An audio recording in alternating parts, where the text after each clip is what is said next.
बहुत समय पहले की बात है। इतना पुराना कि समय भी उस समय में नया था। न कोई धरती थी, न आकाश, न दिन था, न रात, न सूर्य, न चंद्रमा, न तारे। चारों ओर बस एक गहरा रहस्यमयी अंधकार था। एक मौन जो बोलता नहीं था, फिर भी सब कहता था। उसी मौन से एक प्रकाश निकला। न वो अग्नि था, न वो कोई रूप, वो था पर ब्रह्म, अव्यक्त, असीम, जिसने स्वयं को भी खुद से ही जन्म दिया।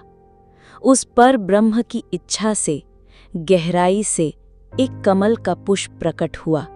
कमल जिसकी डंडी उस रहस्यमय जल से उठी थी जिसे कारण जल कहा जाता है।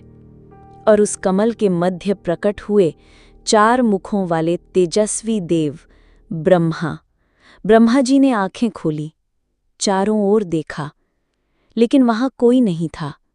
बस एक सूनापन, एक मौन जो उत्तर नहीं देता। उन्होंने स्वयं से प्रश्न किया, मैं कौन हूं? मैं कहां से आया हूं? उन्होंने कमल डंडी के मार्ग से नीचे उतरना चाहा कि शायद मैं उस मूल तक पहुंच सकूं जहां से ये जीवन आरंभ हुआ। लेकिन वो डंडी जैसे अनंत हो। ब्रह्मा जी थक गए। फिर उन्होंने आंखें मूंद लीं, ध्यान लगाया और तप में लीन हो गए। युग बीते क्षणों में, और तब उसी मौन में एक ध्वनि गूंजी, ओम। और उस ओम से ब्रह्मा जी को आदेश मिला, तुम रचना करो। ब्रह्मा जी ने अपनी आंखें खोली। अब उनमें संशय नहीं था, अब वहां था संकल्प। उन्होंने सबसे पहले सृजन किए 5 महाभूत, आकाश, वायु, अग्नि, जल और पृथ्वी।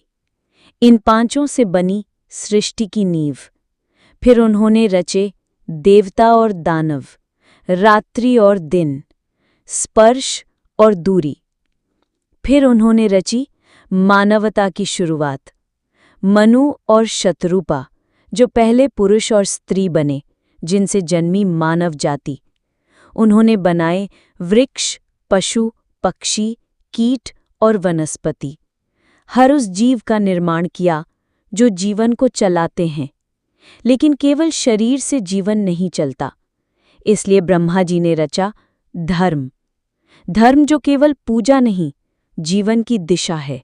उन्होंने बनाए 4 आश्रम, ब्रह्मचर्य, गृहस्थ, वानप्रस्थ और सन्यास। उन्होंने बनाया कर्म का सिद्धांत, जैसा करोगे वैसा भरोगे। और जब सब कुछ तैयार हुआ तो ये सृष्टि जो पहले मौन थी, अब जीवन से गूंज उठी। नदियां बहने लगीं, वायु चलने लगी, सूर्य चमकने लगा, धरती मुस्कुराने लगी। और ब्रह्मा जी शांत हो गए, क्योंकि अब जो अंधकार था वो प्रकाश बन चुका था।